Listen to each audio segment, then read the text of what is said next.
Witamy wszystkich bardzo serdecznie. Przejechaliśmy do kolejnego miasta. Mieliśmy liczne przygody. Może wam je pokażemy, ale były tak traumatyczne, że nie jesteśmy do tego do końca przekonani. Zobaczymy. Jesteśmy w Hiroshimie.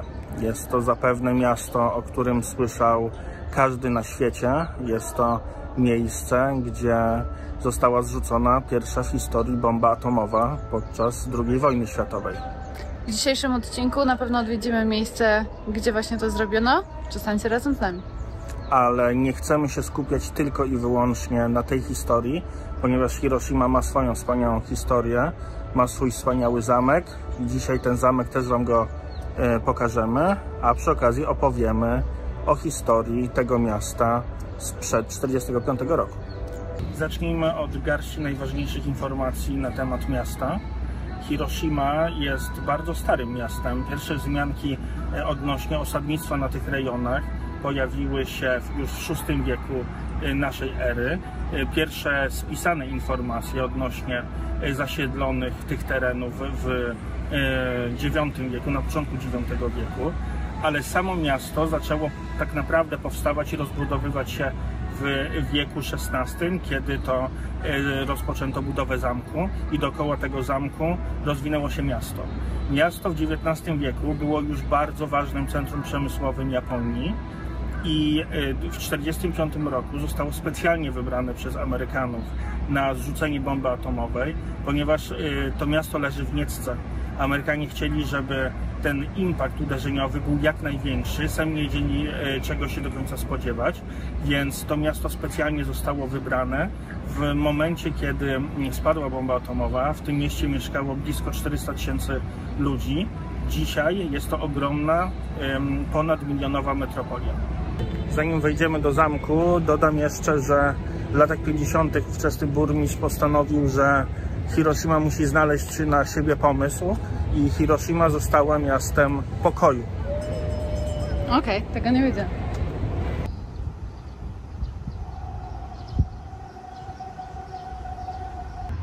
Tutaj możecie zobaczyć, jak wyglądał zamek w Hiroshimie zaraz po zrzuceniu bomby.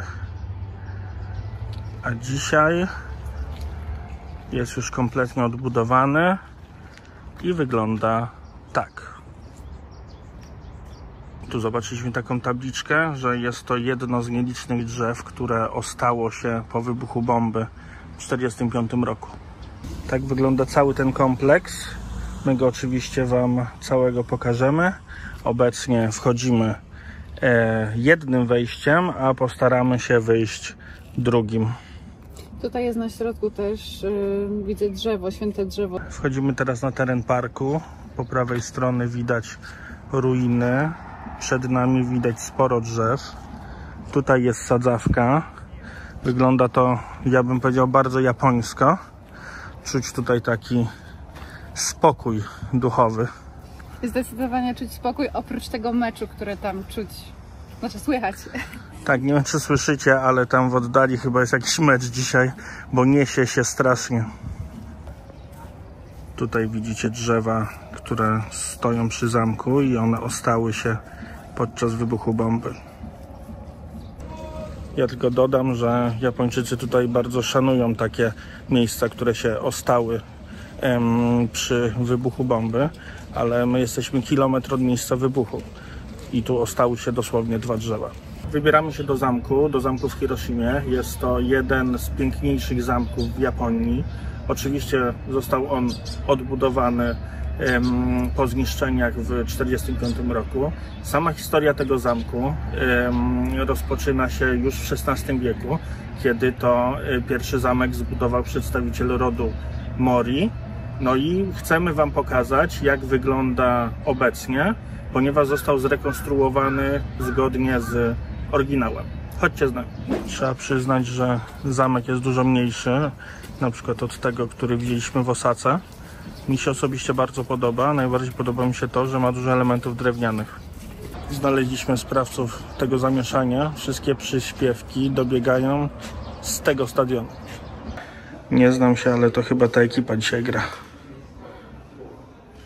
Wygląda na to, że zamek ma swoją maskotkę. Nie wiemy, czy to prawda, ale sama maskotka jest naprawdę świetna. słodziak. Gabi postanowiła zostać samurajem. Mulanem. Mulan, dokładnie, prawie, to w Chinach było. Ale ten hełm jest bardzo ciężki. Ja nie wiem,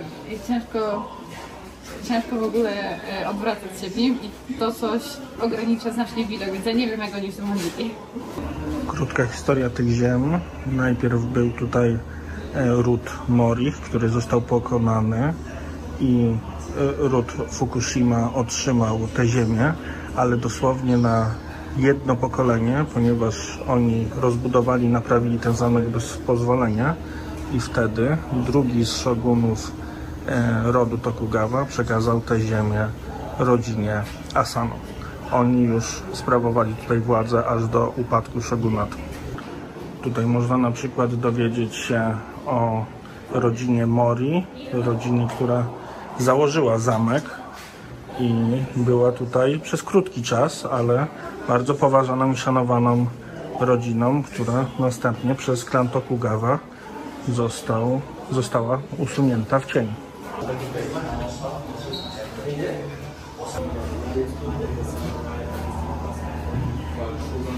Tak jak w Osace, zamek w Hiroshimie ma kilka pięter. Każde piętro jest poświęcone czemuś innemu. Na pierwszym piętrze nauczyliśmy się o ziemiach i o rodach, które zarządzały tymi ziemiami, a przy okazji również o budowniczych tego zamku. A teraz idziemy na drugie piętro. Drugie piętro poświęcone jest temu, jak żyło się tutaj okolicznym mieszkańcom. Chodzi o to, jak wyglądało miasto dookoła zamku. Tutaj widzicie różne repliki domów, jak ascetycznie one już wyglądały. To się za mocno nie zmieniło. Jest to mocno zakorzenione w kulturze japońskiej. Tak kiedyś żyli sobie oczywiście bogaci samurajowie. Tutaj widać porcelanę, która była wytwarzana. Widać, jak wyglądały różne domy. Zobacz, tutaj są stoły dla nich, w których było jedzenie i się wyciągało jedzenie z tych stołów i na nich jadło, takie niziutkie. Patrzcie, każdy miał swój stół.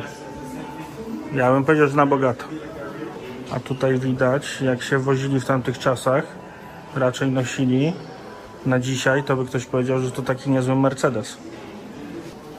Bardzo ciekawa jest też część poświęcona sztukom pięknym, a także jak ta sztuka była przedstawiana i wykonywana w Hiroshimie. A tak swego czasu wyglądały gazety. Niesamowite, zupełnie inaczej niż u nas. Tak wyglądał zamek na początku XX wieku. Tutaj macie okolice zamku i te budynki wszędzie dookoła. A spójrzcie, jak wyglądała ta okolica po zrzuceniu bomby. Przerażające po prostu. Kilka drzew się tylko ostało. A pamiętajcie, że epicentrum było 1,5 kilometra od zamku. Ale tak jak wam wspominałem, Japończycy bardzo szybko postanowili ten zamek odbudować. No i tak mniej więcej wygląda obecnie. Drugie piętro było już lekko przerażające, ale naprawdę interesujące, szczególnie te rekonstrukcje domów i pokoi. Jeżeli chodzi o trzecie piętro, na trzecim piętrze znajduje się kolekcja broni i to na pewno będzie coś bardzo fajnego, bo zobaczycie też stroje samurajów.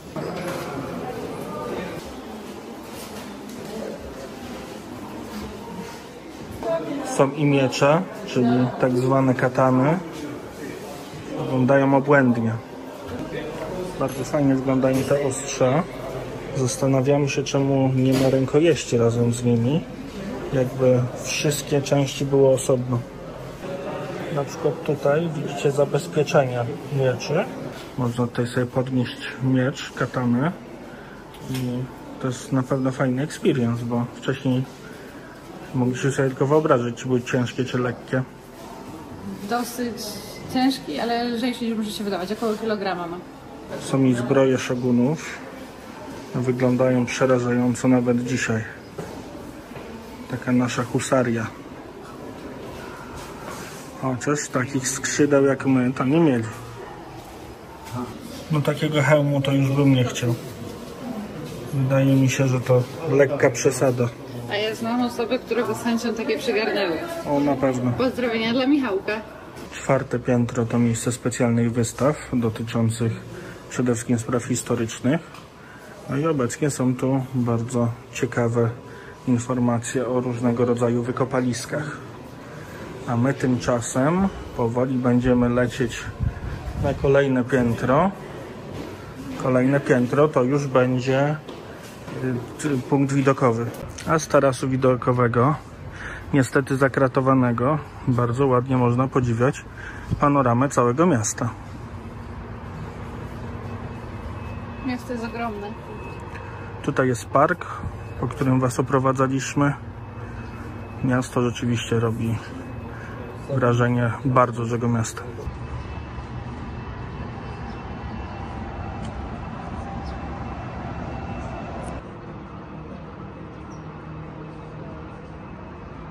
Na stadionie słyszę, że już nie śpiewają, więc chyba mecz się skończył. My się zaraz będziemy kierowali w tamtą część miasta, bo tam jest oznaczone miejsce, gdzie spadła bomba atomowa. Tak ogólnie to zamek bardzo polecamy odwiedzić.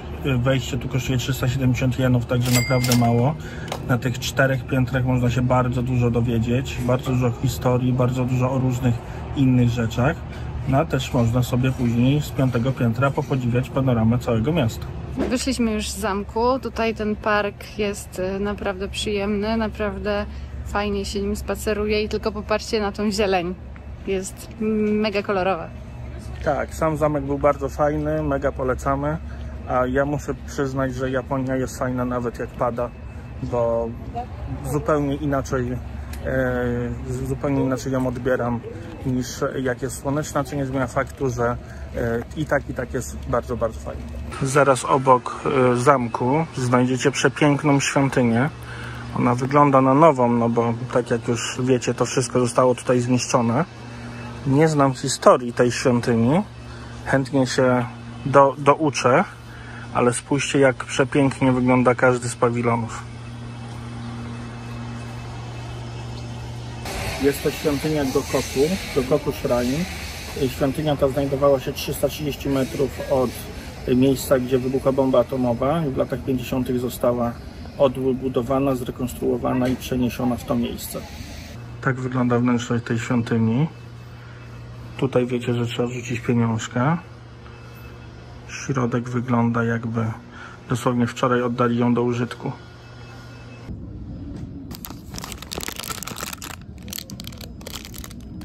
Z oryginalnej świątyni, jak z większości budowli, nie zostało praktycznie nic, ale są rzeczy, na przykład ta latarnia i ta rzeźba, które się uratowały. Także to są oryginalne przedmioty z oryginalnej świątyni sprzed wybuchu. To są kolejne 2 elementy, które się uratowały z wybuchu. Także z całej świątyni, ze wszystkich pawilonów, ze wszystkich rzeźb, ze wszystkich rzeczy, które tam się znajdowały, pozostały tylko 4 autentyczne. Wychodzimy już z terenu zamku, wychodzimy, jak obiecaliśmy, drugą bramą główną i będziemy kierować się w stronę muzeum. Główna brama wygląda naprawdę przepięknie. Też jest oczywiście odrestaurowana, też w tym stylu oryginalnym. Wygląda bardzo, bardzo ładnie. Dobra, to nie było tak, że oni skończyli, tylko byli na przerwie. Przerwa się skończyła, przyśpiewki nie ustają. Dotarliśmy pod pomnik pokoju w Hiroshimie. Jest to bardzo słynny budynek, który w momencie rzucenia bomby jako jedyny się ostał tutaj w okolicy. I właśnie ta kopuła ma symbolizować ten wieczny pokój teraz. Na pewno przerażająca historia, ale jeszcze bardziej przeraża to, że to jest jedyny budynek, który się ostał. Wyobraźcie sobie, jaka to musiała być siła. 6 sierpnia 1945 roku o godzinie 8:15 Amerykanie zrzucili pierwszą w historii bombę atomową na Hiroshimę. W momencie wybuchu momentalnie straciło życie 78 000 ludzi, a ogólnie szacuje się, że poprzez rzucenie bomby atomowej życie straciło blisko 200 000 osób. Wszystkie budynki w promieniu 2 km zostały kompletnie zniszczone. Jest to jedyny budynek za mną, który się ostał.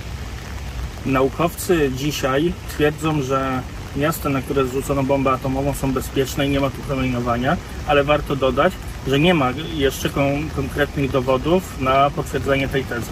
W tym parku znajdziecie też takie fontanny z pozostałościami po zniszczeniach budynków.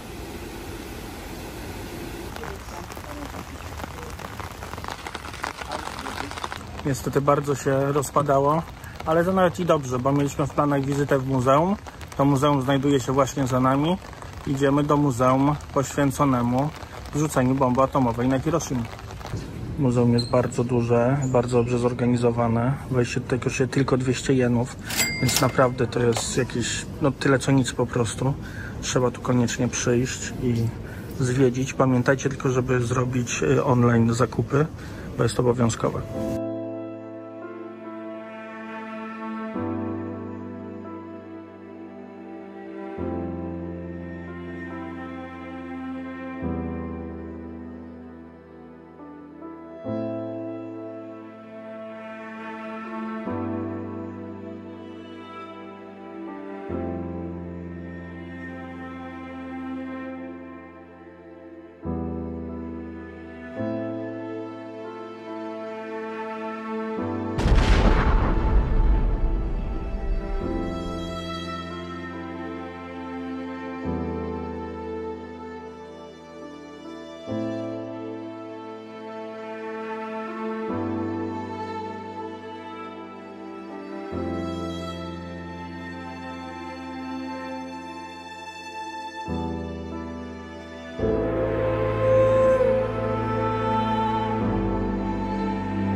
Dobra, słuchajcie, wyszliśmy z muzeum.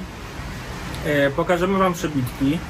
Ja nie chcę mówić, czy mi się podobało, nie podobało, jak to wyglądało. Jest na pewno bardzo przemyślane, bardzo profesjonalnie zrobione.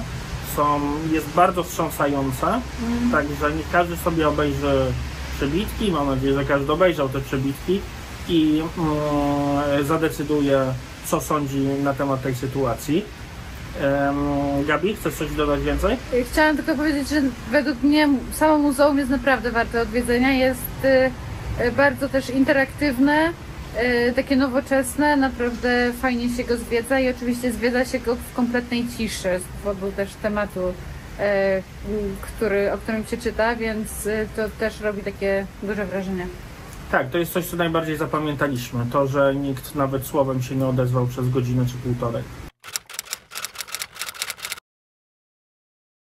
Wpadliśmy do kolejnej specjalnej knajpy. Knajpa nazywa się Shabu. Shabu. Tutaj oczywiście też wszystko się załatwia na tablecie. I tu będziemy sobie gotować sami. I co jest najlepsze? Że przywiezie nam jedzenie, surowe mięso, robot. Dokładnie. A tak poza tym to jest all you can eat. Oczywiście pijemy ile chcemy. Jeżeli ktoś ma ochotę na gofry, to są. Jeżeli ktoś ma ochotę na jakiekolwiek inne rzeczy, kawka, herbatka, jakieś owocki, wszystko tu znajdziecie. Tutaj są pozostałe bufety, także jeżeli ktoś ma ochotę sobie jakieś warzywka wziąć, to tutaj wszystko znajdziecie. My teraz będziemy nakładać. Właśnie taki robot jeździ i rozwozi jedzenie. Wzięliśmy sobie ryż, wzięliśmy sałatkę, w międzyczasie przyjechał rosołek. Tutaj mamy warzywka, które wrzucimy do zupy. No i mięcho, przede wszystkim mięcho. Dobra, zaczynamy gotowanie. Zobaczymy, jak nam wyjdzie. Zupka się robi, mięsko się robi. Nie wiemy jeszcze, jak długo mamy to robić. Daliśmy sobie jeszcze sosy. Nie do końca wiemy jakie. Ten wygląda najładniej, ale pewnie będzie mega ostry. Dobra, czas chyba spróbować jakiegoś mięsa. Tak wygląda upieczona wołowinka i naprawdę jest bardzo dobra w smaku. Mega pyszne, naprawdę. Super jedzenie i super doświadczenie. Przyszło nasze jedzonko. Robiot przywiózł mięsko. Dziękujemy bardzo. Jak się okazuje, mamy jeszcze w naszym zestawie sushi, jeżeli mam ochotę, więc zamówiliśmy sobie tuńczyka, łososia i krewetkę na spróbowanie.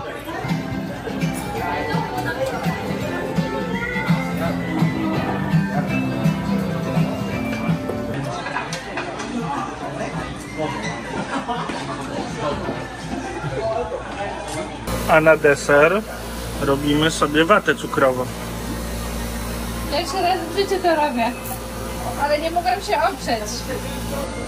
Ja chciałam zauważyć, że my się tu bawimy, ale kręcenie waty to jest naprawdę trudniejsze niż przypuszczacie. Przynajmniej niż my przypuszczaliśmy. Patrz. O wow, ale ci idzie dobrze. Jak ty to zrobiłeś? Technika. Technika. Nauczyliśmy cię. Widzieliście z nami, jak Mikołaj nauczył się kręcić watę. Mogę pracować na festynę. Jak tam, kochanie, jesteś zadowolona? Wata cukrowa pyszna. Zdrówko. Jeszcze tylko dodamy, że jak upłynął wam czas, czyli te 90 minut, to Japończycy mówią, słuchajcie, weź sobie jeszcze 10 minut, nie śpieszcie się, macie czas, strawcie dobrze. Bardzo nam się podoba w tym kraju. I jak wszystko, płacenie też tutaj jest bezobsługowe. Skanuje się kod z paragonu, który się dostało. Przepraszam, ja wszystko rozwalam. Musisz kartę wrócić. I płaci się. Skończyliśmy, zjedliśmy, spędziliśmy 100 minut w knajpie. Było super. Mnie się bardzo podobało, było pysznie i kręcenie tej waty cukrowej na koniec było naprawdę super doświadczeniem. Także jeżeli macie ochotę wziąć udział w takim doświadczeniu, że robicie sobie sami mięsko, przyjeżdża do was robot, możecie sobie później sami kręcić watę cukrową, tego typu rzeczy, to zapraszamy do tego typu knajp. Polecajka, ta, w której byliśmy w Hiroshimie, znajduje się za nami, natomiast jest 22 i patrzcie, jak pusto. Wszystko pozamykane. Nic się tu nie dzieje. Idziemy do hotelu. Dobranoc. Pa, pa.